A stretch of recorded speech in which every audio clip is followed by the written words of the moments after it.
everyone. Hope you're doing wonderful. Welcome to Ikigai FinTales series. For today's conversation, we have a very special guest with us. Welcome Mr. Vipul Sharma, founder and CEO of Chqbook. Today we'll speak to Vipul about his journey as an entrepreneur, Chqbook's mission, vision, and his thoughts about the fintech ecosystem in general. Welcome to our interview series, Vipul. How are you doing today? Yeah, thanks. Thanks for having me. I think I'm doing really well. Excited about this particular segment, and yeah, looking forward to sharing about what we're doing and how Chqbook is all about. Great, thanks, Vipul. So, I think our readers would love to know about your journey as an entrepreneur, how you started, and where you see yourself, what you see yourself doing in the future. Sure. So actually, I've been working in banks and insurance companies most of my life. So I actually have colleagues on, in the banking industry, in the fraternity, and I've been pretty much there for about almost 20 years and from a career point of view. And it's only in the last couple of years that I sort of decided to take a shot at entrepreneurship and got my, sort of my parents were one of the first investors in Chqbook. They were the family and friends around, and my mom and dad were the first investors. I wrote a small post about it. I think you should do that. Reach out to your family and friends. Those are the best rounds. Um, and then started Chqbook slowly, and we then got angel investment, and then we got sort of institutional investors coming in. And I think that's been a very interesting journey. It's also something which is quite special because there are not a lot of sort of people from retail assets or retail banking who have turned entrepreneurs. So I keep speaking to a lot of people from my network, and that is interesting because then they are also okay. Like this guy can do it, I can do it. There's nothing really special about entrepreneurship except sort of taking that first step and then going from there, and also telling yourself that you're not gonna give up, ever, and just complete. So I think that's been an interesting part of the journey as well. I get I keep meeting a lot of people in office or outside who are like, what do you think? Should I, jump in, quit my job? I'm like, yeah, do it, but plan for 1,000 days of no salary, and plan for all of those kind of situations. But either way, you're better off jumping into entrepreneurship than, let's say, staying in a job. Once you got a decent idea, you think it has legs, you've spoken to a couple of people, I think it's the best thing to do. So yeah, I encourage it a lot. It's brilliant to hear about your journey. I mean, and I'm sure our listeners who are who want to take the plunge would be motivated by your story and your journey. Uh, Now moving on to Chqbook. I mean, Chqbook has a very interesting business model, very different from what other fintechs are trying to do. Right? So would love to know more about Chqbook's vision, and what are the pain points that Chqbook is trying to solve. Sure. So I think, Chqbook is completely focused on the small business owner in the country. And we call him a small business owner because there really is no actual definition of this category of customers. And it's a very large segment, it's 8 crore customers. It's largely shopkeepers, kirana stores, hardware stores, chemists, all these small restaurants, the people that we kind of interact with on a day-to-day basis. Very helpful during COVID, of course. And I think that segment has been pretty much what I call the missing middle, in the sense that you have salaried customers, corporates, private limited companies. They get a lot of attention from banks and financial institutions. And then you have, farmers and people who are at a subsistence level who also get, a lot of interest from the government. The government wants to do something like direct bank transfers, and a lot of the Jandhan was for that community. But I think this segment of customers who are sole proprietorships running their business, and wanting to do something for themselves and their families.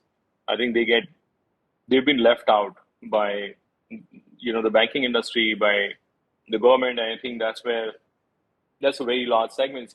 It's equal and larger than the salaried segment in the country. So about 7-8 crore customers, growing about 17% year on year. So it's definitely a big segment. And I think for that, we want to be their first and their main bank as we go along. So that's why we are a neobank for small business owners. And we realize that customers want accounts, they want lending, they want insurance. And that's some of the things that we built at Chqbook from scratch. We work with multiple partners on the back end. It looks really, really simple for the customer on the front end. I think that's what we like about what we're building. And the fact that, we're not just going in and saying, okay, I've got this interesting product, maybe use it, not use it. It's not like, so it's real value when there are customers. For example, we just started a video series on social media where we're talking about our customers, and we feature our customer in Bangalore. His name is Shah Jahan, and he runs a chemist shop in Bangalore. I love the part where he says that I like it when customers go away from my shop with a smile on their face because I'm able to give them the medicines that they want. And he's able to give those medicines because was able to take a loan from us and expand his SKUs, and then starts paying off on its own because his sales go up and he's able to cater to more customers. So I think that's the kind of real world impact we want to bring through Chqbook, and of course scale and give customers respect. So our accounts, for example, our entire app is available in 7 languages. It makes a difference to the way people perceive your product. They start seeing you as somebody who's actually listening to them. And I think that those are the things that make a difference to our lives and to our customers' lives when they are actually using our product. I think that's how we see it. And that's what is a little different about Chqbook from the others, which is that we're catering to a community which is largely not on social media. Um, they're not on LinkedIn, they're not on Twitter, but they're there, and they are helping us. They are feeding all the people who are on LinkedIn and Twitter. And I think that's what motivates us to do something really special for them. Thanks for sharing this, Vipul. I mean, it's endearing to hear what you're doing, right? I mean, for a segment that has long been ignored, I believe, by the fintech ecosystem. But if I could engage you in answering this question, you know, fintechs like fintechs like Slice, they are targeting a salaried segment, or users like you and me who are digitally savvy, right? Because probably they see a lot of revenue potential. The question that I have is that financial inclusion is a great cause. Empowering this segment is a great cause. But do you see a real revenue potential also there? I mean, as a startup, because in the future that's what you're aspiring for in some way or the other. So if I could have your insights on this. Yeah, so I think these are not your direct bank transfers, people who are earning like, 200 rupees a day or stuff like that. In fact, a lot of them are richer than salaried customers. Because, if you're looking at a turnover of 40 lakhs, typically they would be in an income range of 5 to 6 lakhs a year. And that's about a 10-15% kind of margin that they operate on. And that means that they have the same aspirations as anybody else. They want to send their kids to the best schools. They want to have a car and a bike. They want to take their parents out on a vacation, stuff like that. And that's what we've heard from the customers when we speak to them. So they definitely have the ability to pay, repay, etc. What is especially important is that they also have a very high drive to make this business very successful. It's not, it's not like I'm in a job. Okay, I don't like this job. I'm not performing well. I'll move to another job, and try something else. They don't have that luxury. So they'll put in everything they can to make it successful, which means that they'll work really, really hard. They're standing on their own 2 feet all the time, and they're looking at returns. And largely they've been, forced to take, for example, lending or, lending at like 5% per month, which means that if they take a loan of a lakh rupees, they're literally giving an interest of 5,000 rupees a month. which means on a year it's 60,000 rupees of interest plus capital, which is 60% plus. It's actually around 80% ROI because you're giving it from the first month. So that's a spectacularly high interest rate, which is factored into their business economics. Now, when we go to them and say, okay, I'm going to just charge you, 24% per annum interest rate, they are very, very happy. They don't have access to that kind of, sort of funding. And I think when we do that, they actually find that it's actually far easier for them. They end up taking a higher profit margin, and that allows them to obviously be more profitable and grow faster. Similar in insurance, a lot of them, LIC has been selling all kinds of savings plans, or some of the other companies as well, right? To some people in this community, penetration anyway is low, and they'll end up taking those, plans which are for either for kids who are going to school. 10 years later they'll get some return, guaranteed return, all that. Those are fairly expensive plans. So I think there's a lot of stuff you can do to reduce their cost while earning a really great revenue from the context of the salaried customer. So you're meeting both objectives. You're earning revenue and you're doing and you're also reducing their cost at the same time because you're moving them from an informal ecosystem to a more formal ecosystem. And I think that's where the real revenue is. The other thing we did, interestingly, is that unlike a lot of other startups, we actually built the revenue line products first, so lending and insurance. We got our broking license in, we got our lending product up, we've got a lot of experience on it. And then we're doing user acquisition on the back of that. So it's not as if we're saying, we have this sort of no cost, no revenue, or high cost, high acquisition cost, no revenue product. And then we'll figure out at some point as to how to make revenue. That's never been the thought process. In banking, you make revenue from lending and insurance, period. There's really nothing else. So there is a lot of revenue over here in this space. And I think we want more startups to enter.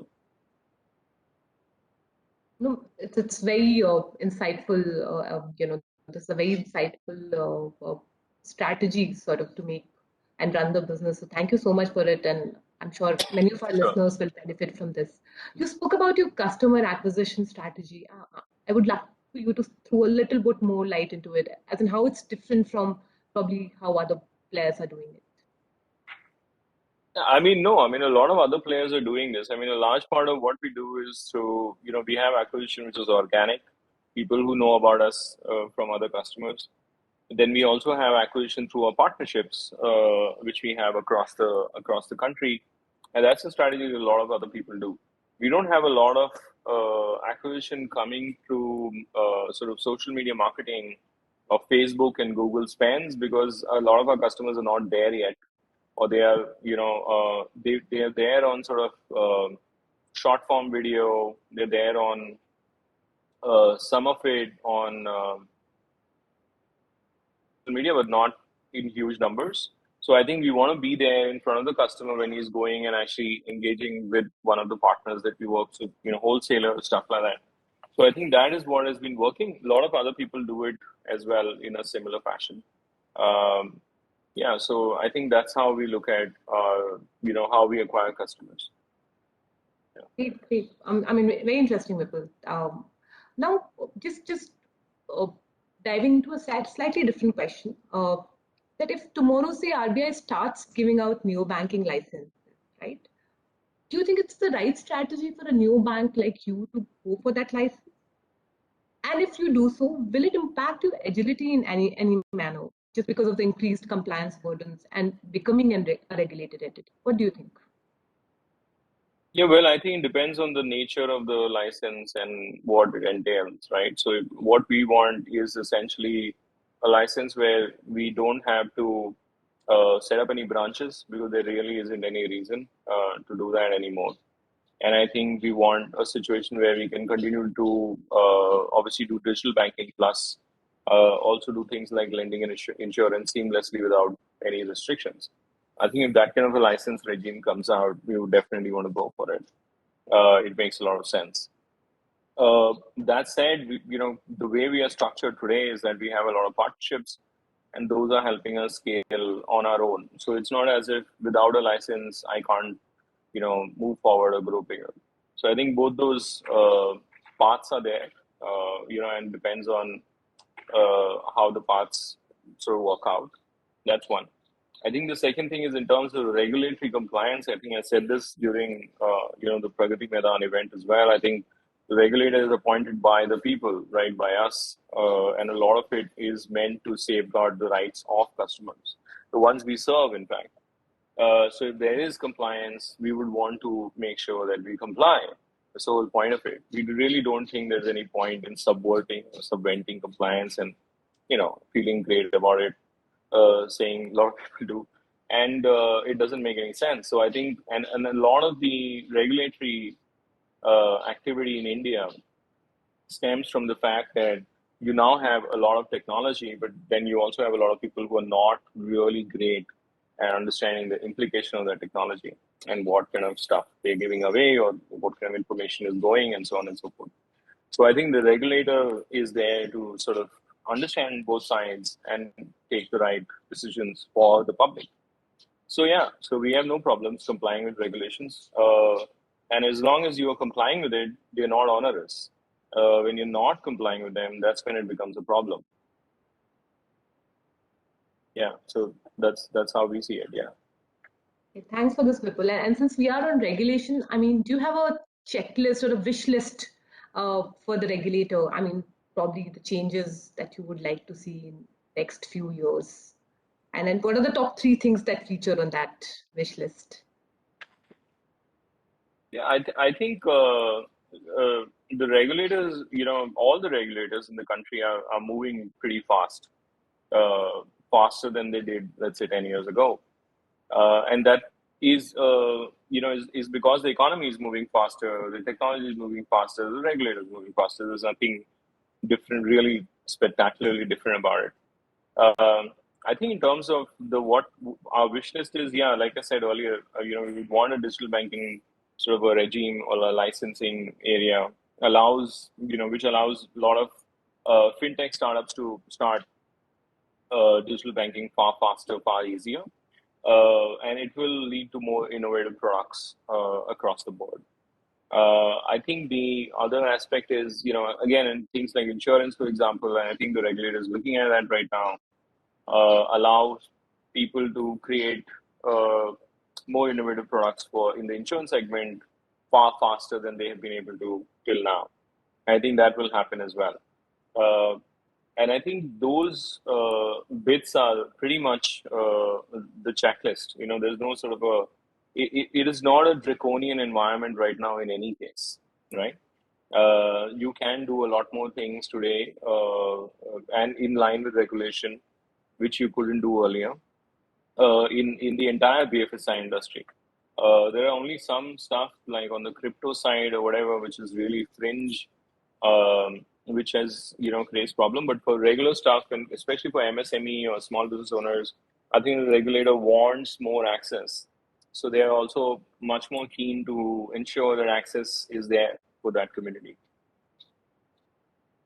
Okay, great. So, Vipul, you mentioned the how regulator wants to empower MSMEs and small businesses, and that brings me make me think, what are the actual pain points for these small businesses, these MSMEs? Is it the lack of digitization? Because most of their document keeping and khata is in a physical mode, and it's really difficult to sort of convert into a digital mode, create a credit history and all of that. So do you think that's the pain point? And what are some other pain points that you have faced while in the course of journey of Facebook, of Chqbook? Sure. No, I think the largest pain point is that banks or BFSI doesn't entertain these customers because they're very happy solving for or taking care of the salaried corporates, that segment of customers. Uh, it's not like the products are not there or the products can't be built, right? They can be, but the banks are just not interested, right? Less than 5% of their time actually goes toward this segment, which is so huge that it should take a lot more time. So I think that's one big aspect. And correspondingly, because of that, and largely they've not been entertained because they don't have sort of formal, 3 years of P&L, ITR, stuff like that, which is the basis on which banks usually will lend. And then, of course, if they don't get lending, then why should they keep money in the account? Because if it's not leading to any lending, then might as well keep it anywhere else, right? So keep it in cash for that matter. So I think that's the thought process. How is it helping me, and so on and so forth. So I think if you can solve for those things, it makes a lot of difference. Uh, Banks have traditionally, it's not as if people in the banking industry don't understand what it takes to lend to this segment. There are some who do. For example, AU Bank is interested and does work in this segment. Bandhan Bank also does, work for the segment. There are, of course, people from the banking industry who are with us. I am from the banking industry, and I know what needs to be done. But it's just a matter of priorities for banks, right? They are very happy growing at 20-30% per year on the back of all the growth that's there for salaried and corporates and all that. It's a big market anyway. So I think, yeah, that's really the perspective. Have access to these products for these customers. Make sure that it's bundled really well so that you have accounts, lending, insurance, all working in tandem, because the customer doesn't want to think about all these differently and separately. I think the third one is ensure that you're able to get it in front of these customers and give them the feeling that yes, they will be able to get something out of it rather than having to endlessly go to branches day in and day out asking for money or asking for accounts. That just doesn't work in today's day and age. Very interesting, Vipul. I think you touched upon customer experience a bit, and that's what most of the new banks today are built on. So, uh, would you like to talk a little more about the different customer experience that Chqbook seeks to provide to this segment? Well, in my segment, actually, it's not about the better customer experience. It's just that my customer can actually literally get products from me which he can't get from banks. So there's a big world of difference in the space itself. Of course, we want to, we spend a lot of time on design and stuff like that. But a lot of time is also spent on things like policy, on the product structure, right? Which is where the big part of the puzzle is. Because interestingly, the banking industry hasn't solved for that. What kind of a current account should a customer have? How do you do lending underwriting for this customer?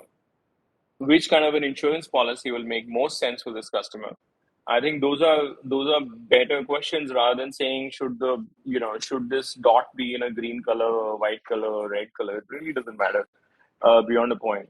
But when you look at the salaried customer segment, a lot of the products are the same. It's the same account with 7% or 5% savings interest rate that you get on it. You can get it from Kotak, or you can get it from HDFC Bank, right? Or you can get it from one of the startups. So therefore, then the customer experience and in terms of how it looks and feels becomes far more important. But in our case, we spend like 60% of time actually on the product build itself. On what should the product be like? Does it make sense for the customer? What does he want from the product? And about 40% goes towards simplifying it, uh, reducing steps, reducing the number of questions he's being asked, simplifying the questioning or simplifying the language for the customer, making sure he sees it in his own language, right? Simple things like that. For example, we in our language, when we have the app in 7 languages, we actually don't use like an AI engine, like some other startups might say, oh, we on the fly convert the language. We don't do that. We actually use hard coded language packs, which we make ourselves and which load when the customer switches language. Because in financial services, AI hasn't cracked the language changes yet. So if you say account statement, what is it that in Hindi, in Telugu, in Marathi, in Gujarati, right? So I think that's where it becomes, and if you let some AI or whatever, or some algorithm to try it and do it, it'll probably not come out well in the formation of a statement. So we actually do all that heavy duty exercise of actually translating it, getting it vetted from within our teams, and then actually having those language packs out. And I think that's what differentiates us from a lot of other people, which is that we spend more time on the product, more time on making sure the customer understands it properly, and not just on the UI UX. It's a very interesting thought process, I must say. And like I said, I mean, I believe different from the fintechs which target the salaried customers and people like you and me. So Right. keeping this in mind, what are some fintech trends that you are most bullish on? Maybe name three, and that you think will really pick up and change the fintech landscape as we know right now. Yeah, I mean, I think digital banking for sure. Irrespective, branch or whatever will go down, and customers will consume financial services on their apps more and more, and you will have different kind of products coming in as well. So innovation on the product side will definitely come in, and will come in on the salaried side, will come in on the self-employed side. That's definitely for sure. I think you're gonna have some tension between BNPL, credit cards as you go along. BNPL sounds very nice, is very easy, but there will be, regulators also coming in and saying, okay, I need you to make sure that BNPL is reported, all of that stuff. So there's a little bit of a tension going on over there, which will continue. Um, and I think you will have credit cards, BNPL sort of vying for the same space, same customer, in different form factors as you go along.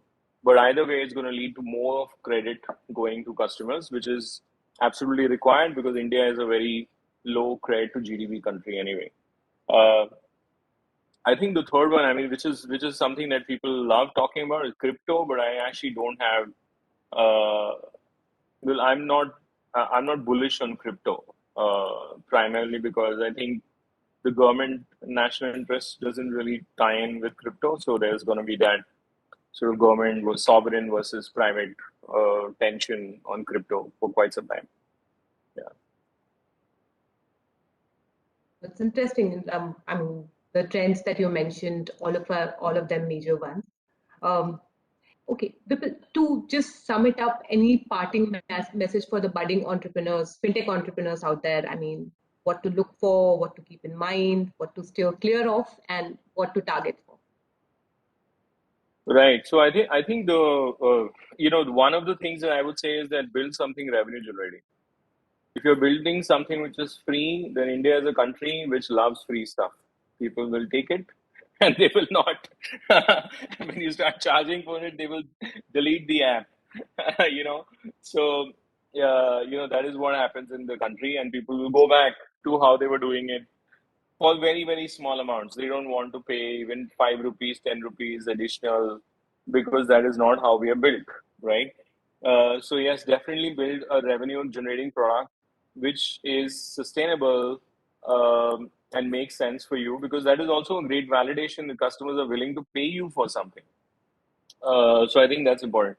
The scale is there, irrespective. Your revenue generating products also have massive, tremendous scale, and there is a large opportunity for sure. I think the second bit is ship quickly, right? So don't wait for that perfect product to come. We've had many times where we've rolled something out of production and it has failed, and we've had to roll it back and then look at it again, and we are like, oh, what went wrong? Because we also have multiple products, 6, 7 products on the app running at the same time. So you at times will have some of the other things breaking, but we will still push it out. Uh, so it's very important that you do that. Ship fast. Don't wait for the right exact product to get made. And a lot of people in financial services, especially, don't ship fast enough. I think you need to. So that's, I think, the second bit. Third bit is the next 10 years. We've not even scratched the surface. This is the fintech ecosystem in India when per capita income is so less in this country. The minute it goes to $4,000, which is another 2 years, it will, and then it goes to $6,000, and then you have an inflection point. That's the time when everybody will start spending on all those things, and people will not mind giving that 10 rupees extra so that they can save some time. And that's when it's really going to become bigger. The ecosystem is going to be bigger than any other country on the planet, uh, for sure. Indians are by far the smartest people. They are also the best builders, and they also traditionally, for most of history, been the dominant country on the planet, along with China. So I think for sure this is a great period back again. After about whatever we 600-700 years of bad karma. So this is the time to start building something. The next 20 years, pretty much whoever's young and starting their career, this is the best time to be in the on the entrepreneurial or on in startups. Just go. Thank you so much, Vipul. I'm sure our listeners would benefit a lot from your insights. It was a great Sure. talk, and thank you so much for taking out the time and doing this. Sure. Thanks Yeah, a lot. lovely. I mean, I had a lot of fun. Thank you so much. Thanks. Take care. Thanks, Vipul. Thanks a Bye. lot. Bye. Bye.